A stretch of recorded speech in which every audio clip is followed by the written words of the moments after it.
Lightning like Steve McQueen. I'm in the fast lane when the light turns green. And I built tough, I ain't nothing but grit. Cause I made rugged blood, sweat, and spit.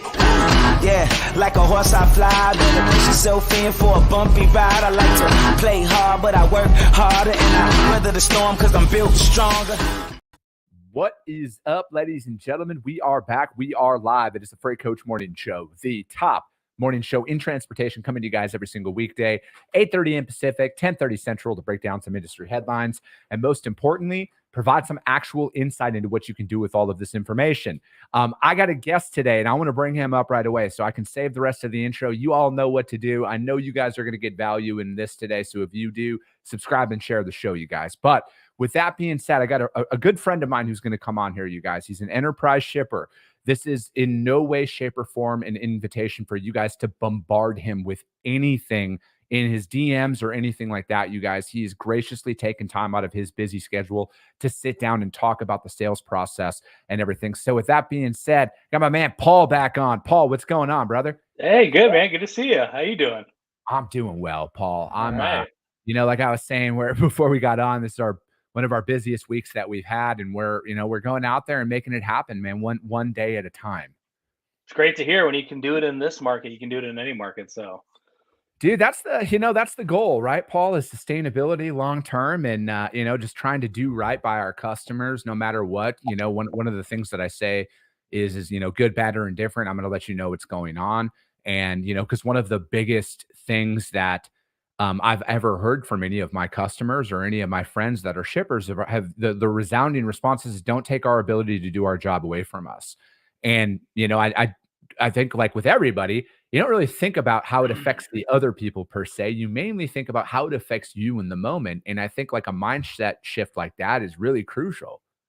Yeah, I totally agree with you. And, just to give you some context there, when we look at carrier performance, we look at a couple different metrics, but two of the key ones. One is obviously tender acceptance, which everyone knows, but another one that we track really closely is missed pickup. So you accepted the tender, but did you actually show up to pick it up? And what we tell our carriers is very similar to what you just said, which is, I'd rather you not accept the tender than accept the tender and then go MIA on me, right?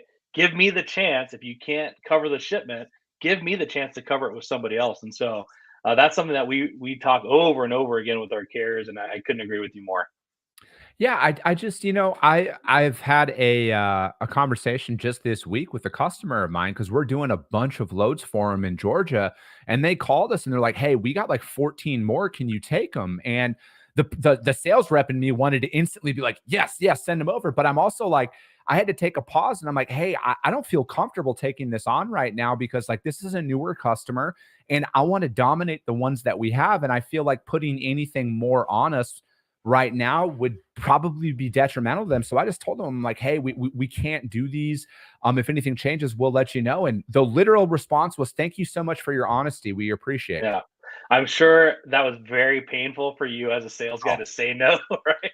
But you're absolutely right. It's like that might have been a short-term gain. But if you missed that, that could be a long-term loss or detriment to the relationship. So yeah, man, you nailed it. I agree with you. You gotta, as tough as it might be, I've seen so many times those sales guys, they look at, the spot boards, and they look at everything, they look at the bids, and man, there's so much meat on the bone here, right, that I can bite off. But yeah, it can get you in a lot of trouble. And maybe if you spent 6 months, a year, 2 years in the sales cycle, I mean, you can screw it up in a matter of a day or a week, right? So that's how it works. And that's the thing, man, is so many people go into a lot of these conversations thinking about like, oh, I'm going to, we're going to kill it and everything's going to be great all the time. And it's like, yeah, on paper, I want everything to go right, but I also don't want to put anybody in a bad position, and myself in particular here. I don't want to put us in a bad position, because and that decision came from the stance of like, I know how hard it is and how challenging it has been for us to onboard new business, and this customer has a lot of volume, and I'm not willing to risk that at all to potentially take on some more freight, because it's like, I mean, we're out here selling every single day. We're talking to shippers every single day. We're doing it, man. And I know what it took to get in the door with these guys, and I'm just not willing to throw that away. Like, I look at the long term here, and whether it would be if we were working with you or any of our shippers of any size, I'm like, hey, I want to work with you for the next 12 months, not the next 12 minutes. Right. And if we're going to do that and be sustainable, I got to let them know, like, hey, this is our capabilities. This is what we're willing to commit to. If we can take on more, we'll let you know. But if you need an answer right now, my answer is no. I would say what you just described, maybe 5 to 10% of the carriers that I've come across take that mentality. But I think it's the right one to take. Again, I know it's tough as a sales guy. You want to get out there, you're trying to do your job, but you gotta play the long game. So 100% aligned. And that's exactly it, man. And again, a lot of it is just learning the hard way. Like I've learned the hard way throughout my career, and I just don't want to, really, I just, because I've been burnt before as a business owner, right? Like I've been burnt a few times. And I always put myself in somebody else's position now of how would I want to receive this message if I was in their shoes?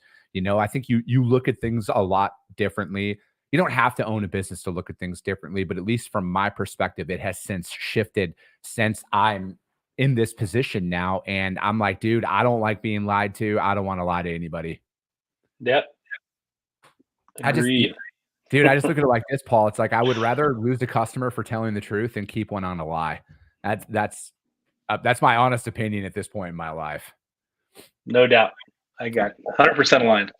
So, dude, what's been going on out there from your perspective? The market is the talk of every single day. It's either what's going on in the market or have you heard about fraud? Fraud's this bad thing. And it's like those are the only two topics that people talk about. But there's also a big subculture of the industry who show up and execute every day, because they have to. So from your seat, man, where are you seeing things as like an overall volume perspective compared to years past?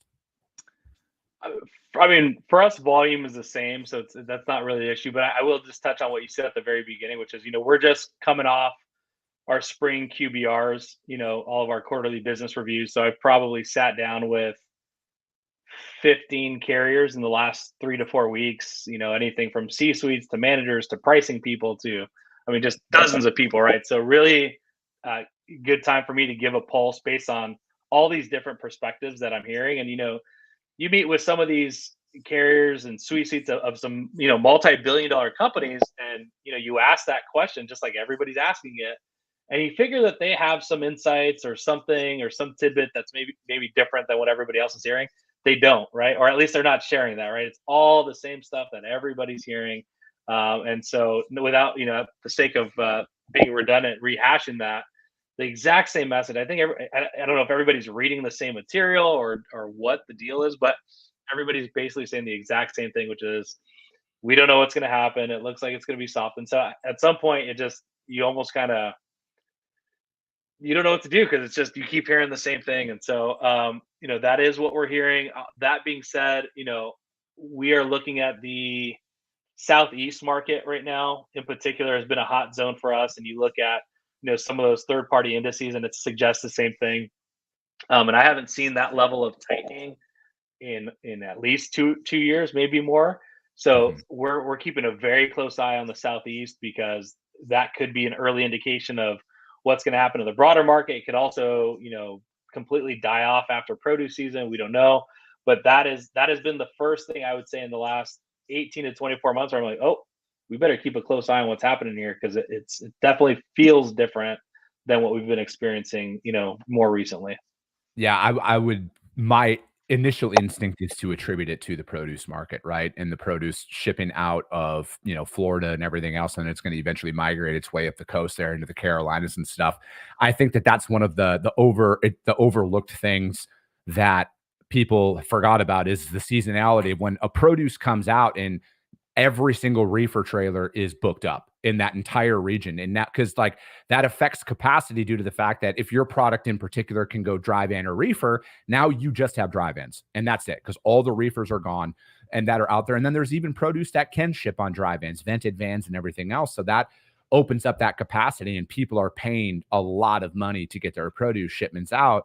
that are coming from that. So my initial gut instinct, Paul, is yes, that's the contributing factor to it. And there's also the contributing factor of the fact that the ports are still semi-delayed right now, right? So there are people who are going to be looking for ulterior modes to get their port, the containers out of the port in the Southeast there. Cause we're moving freight out of the port of Savannah right now this week, and we're seeing that out there, and we're seeing that capacity has tightened up for dry vans and stuff because people who have TWIC cards and everything else are going to pull containers out of there because there's more freight that's rolling through there now. So I think that those are some of those contributing factors that you're seeing. Is that going to happen for an extended period of time? I can't sit here and say one way or another, but as long as produce is shipping out of there, I think that you're going to see a tightened capacity in the Southeast. Yeah, and then just talking about things from a more broad perspective, just asking about where's demand, where's supply, and I think the consistent message again there has been just a general oversupply in the market, and it's just not exiting as quickly as people anticipated. And so then the question becomes, well, what's that event that's going to need to happen that's causing that? And some of the things we talked about was, okay, well, there's trucks that were purchased at over market prices 3 years ago, and those are coming up for maintenance, and maintenance is getting expensive. I've heard like every theory in the book as to like what's going to drive supply out of the market. And again, I don't think anybody quite knows, but it's been fascinating to hear from these different executives about what they think it's going to take for the market to quote unquote correct itself. Most of them are bank on that whole supply component, but again, nobody seems to know what's going to drive the supply out. You've seen some of these events with a couple carriers that have gone out, but it's such a massive market, right? It doesn't really move the needle. So that's something else that we keep a very close ear to the ground, trying to understand what's going on there. Yeah, I personally think there will be more of a broker exodus than a carrier exodus at this point, because I look at it like, yeah, there are a lot of, depending on, I don't know what everybody's bank account looks like right now, but there was just an article put out the other day about the the BMO. They're the largest truck financer out there, and they were talking about how they have reduced their credit lines and everything else, and they got a substantial amount of money out in loans and stuff like that, but nothing is like going into default as of yet. But there were some definite precautions that were put out there. And a number that I pay attention to a lot is consumer credit card debt. And that's like at an all-time high right now. So it's like if consumers' credit cards are about maxed out, a lot of small businesses' credit cards are probably about maxed out as well. So I think that that's another telling sign about where some people could go. And then again, it's just like, I personally think that it will be more brokers exiting the industry here this year than carriers, because like there's not a shortage of drivers, right? Like there's a need for trucks. There's still a need for drivers that are out there.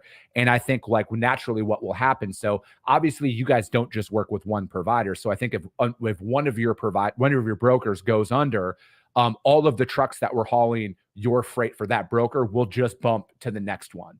Right. And yeah. I mean, they seem to know, right? Whether through a bid event or through anything like this, they seem to know who the next broker is that they need to go to just get the freight back, right? Yeah. So, but yeah, I think what you're saying is interesting because I've been doing this for 16 years, and I've seen more exits in the last 12 months than I've seen my entire career. Yeah. And I don't know. That's just with the carriers that I'm working with. So maybe I'm just unlucky in that sense, but I don't think that's the case. I think it's more of a sign of what's happening in the broader market. So that has been interesting to see just some of these carriers that maybe got a little overextended or, just over their skis, whatever you want to call it. There have been a couple exits, but we've been able to replace the capacity very, very easily, right? Which has been kind of another interesting thing about it.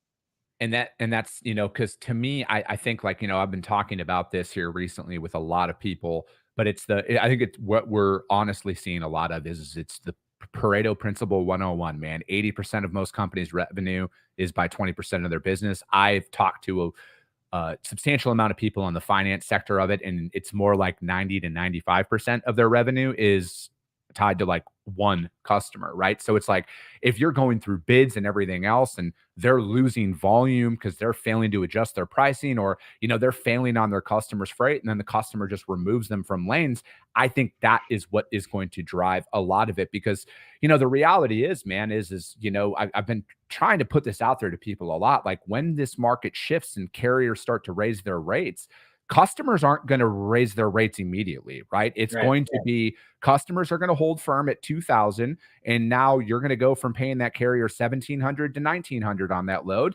And are you going to be willing to do that or not? And then if you're not going to be willing to take that market shift, you're going to roll the dice, and then you're going to fail on loads. And then you're going to eventually, I think the tolerance for failure and then failure to communicate is probably at an all-time low. Again, I'm not a shipper, but I would think that if I was a shipper, knowing the market and having the experience that I do, I would have zero tolerance for that right now.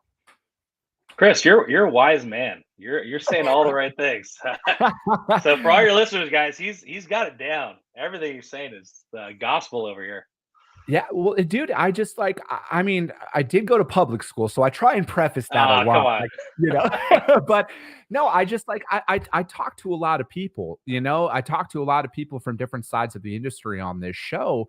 And I was, I forget who it was, but, I'm sitting here and I'm looking at the last 4 years of this industry, and it went to a cataclysmic rise in freight spend for 2 straight years, and service sucked. And rates were astronomically high. So I could only imagine what a boardroom looked like with the CFO. Like, hey, why are all of our customers pissed off at us right now? Because we're not getting them any of their orders. And why is our freight up 25, 30%? Like that, it doesn't add up, And I'm looking at it, and then the rates fell off a cliff. And then now it's just like, hey, things are humming along at a reasonable pace out there, but it's not going to last forever. So it's like, I just feel like a lot of the tolerance for the typical BS that this industry is known for is just not going to be there at all. Yeah, well, I think if anything, this market is telling us is like the cream is rising to the top, right? Like there's attrition that's happening right now. And what I am seeing is, for those that are surviving, even thriving, really, is they found like, okay, this is the market. The rates are tight. I've got to get more creative in how I operate my business, right? What is my operating leverage? How many people is it taking me to move a load? How many manual touches can I automate certain things that are, not that I'm not automating today? Like, what is my cost per file? How do I drive that number down? And so I've seen a lot of ingenuity, creativity in that space that's allowed carriers to really continue to compete. And, even with the tight pricings, and they're able to maybe not maintain those super healthy margins, but they're doing okay, right? Like they're doing fine. They spent the money in the right place, and the things that they're doing, the infrastructure that they're creating, is now useful for in any market that they're operating in. So almost in a way, for those that tighten their belt that way, that invested in the right areas, I actually think it's a huge benefit, because I've just seen so much efficiency be created as a result of this tightness. No, and that's exactly it, man. Is people need to leverage everything that they possibly can to become more efficient, more lean in their processes. And I think that, you got to, like, redundancies has to be the first thing that everybody looks to eliminate. But you brought up cream rising to the top here, Paul, and I would assume you get no shortage of solicitations for your freight. No shortage. I get this question all the time, man. I would say I get this at least 5-6 times a week of, hey, how do I find shippers? What can I do to stand out in a crowd? And, because it's like, cold calling is one of those that I've personally, in my organization, has found a ton of success in this year, a ton of success in cold calling. And it's a simple outreach, man, because our whole thing is we want to introduce ourselves, when we want to stop by and shake your hand, drop off a card quick. And that's it. I'm not asking to quote in on anybody's freight. I'm not asking to be added to an RFP, but it's more of, hey, I'm local. I'm the founder of this company. Can I stop by and introduce myself? Surprising a lot of openness to that happening. And I tell people this a lot, but I don't think that they believe me, because I still keep getting this exact same question about, hey, what can I do to get business? Right. Yeah. Well, I think the caveat for me is I do believe the sale to a small to mid-sized shipper is probably different than an enterprise shipper. So I'll just like I'll use that caveat because that's my perspective as an enterprise shipper. It's probably different than what you're suggesting, but on the enterprise side, like I don't even have a desk phone, so you couldn't even call me. I mean, you could find my cell phone number, I guess, but if you're calling my cell, that's a problem, right? Like Yeah. that's like an invasion of privacy kind of thing. But and so I don't have a desk line, so you really can't reach me that way. If you were to show up to the office, it's a multi-story building with a lady at the front, like that she's not going to let you through, right? So I don't know that necessarily works in that way. From enterprise shipper perspective, the best way, I think there's two. One, I'm going to say emails, and I say that hesitantly because I still don't really love that. But I can tell you that 95% plus of the emails that I receive are just, you could tell that there was no thought, no effort, very almost like you copy, no, not like you almost, like you actually copied and pasted. Just there's nothing, right? And so from my seat, if you're not putting in any effort into that communication, I'm not going to put any effort into a response or no response at all. Yeah. Now, I said 95% are bad. That used to be 99%. So I will actually give people credit that I've seen some improvement in the frequency of better written emails and communications. And what those tend to look like is, my name, you spell my company correctly. You've done some due diligence by, just Google searching myself or the company. So you come with some at least basic understanding of what we're doing, the challenges that we're facing.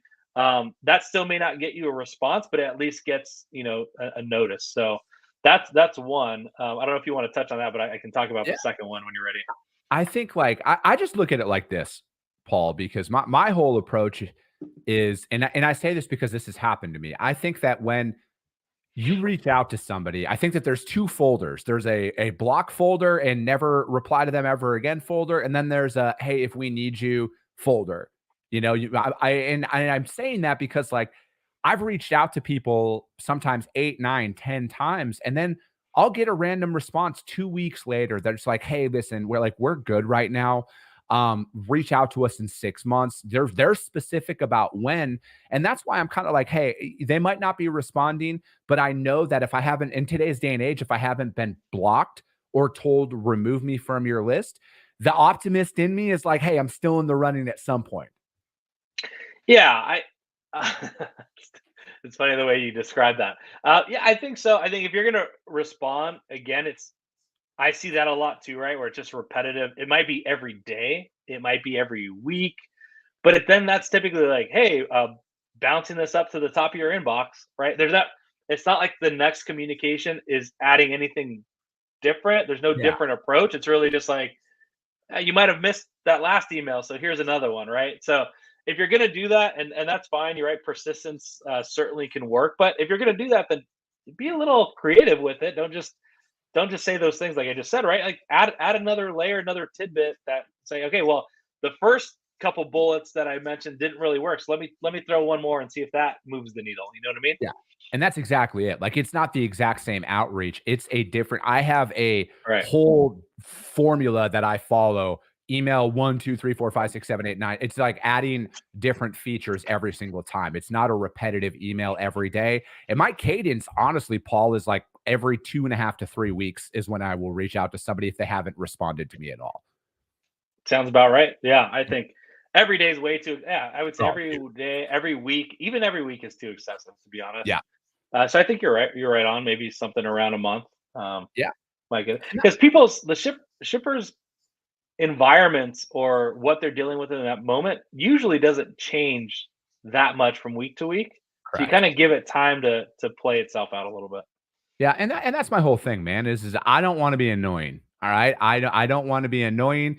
I wanna try my best to have all of my prospects and customers and everybody who deals with my organization at least have a, hey, they're at least respectful with their outreach because I know the bombardment does not work, you know? Like, I know that because, like, I get that in my business, right? Like I get some people who email me and I'm like, you clearly haven't even researched me. Like Right. you clearly haven't done any of that stuff. But what was that second piece that you wanted to touch on? Yeah, I think uh, it's more of like a personal.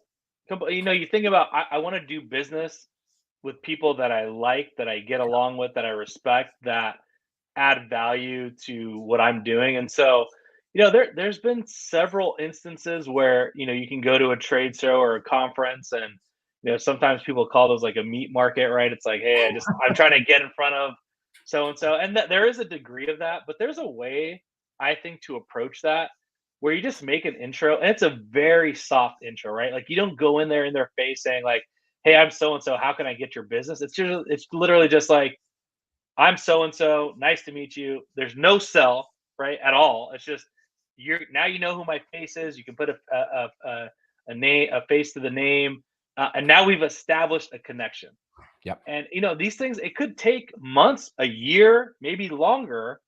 And it's just like I don't feel like I'm being pressured into some sell. It's just like I'm getting to know you because I just like you. I like your perspective. I like what you have to say, and that could eventually turn into partnership later. So that's another way.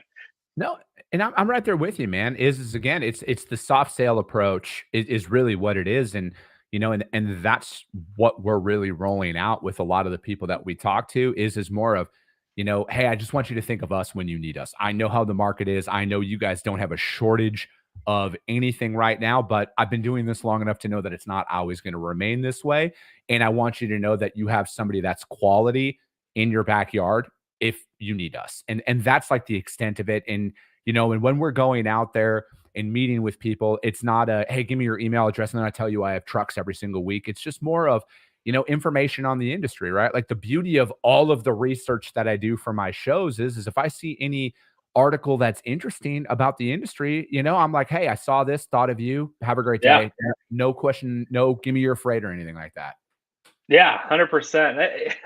Like I'm kind of laughing because I'm thinking in my head, it's almost like if you go back to high school and think about like dating, right? Like you Yeah. can't be that person that's just like constantly, no one wants to go out with that person that's just like annoying, right? Right? It's like it's kind of the same thing if Yeah. you think about it.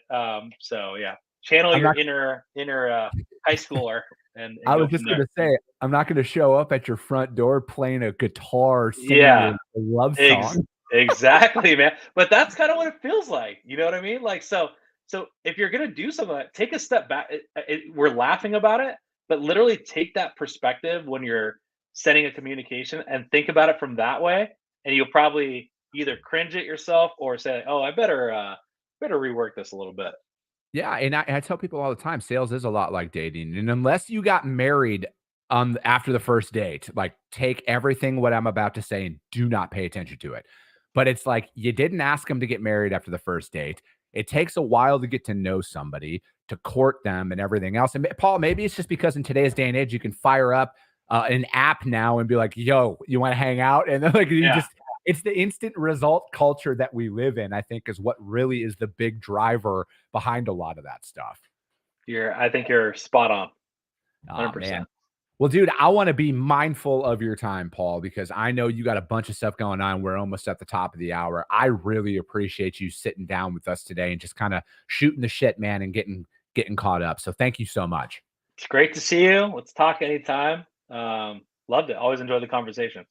No, absolutely. And no, you guys, I'm not going to put you in contact with Paul at all. All right. Paul's a friend of mine, and I will not do that to him. So do not reach out to me and ask to get his information because it's not happening. But I'll go ahead.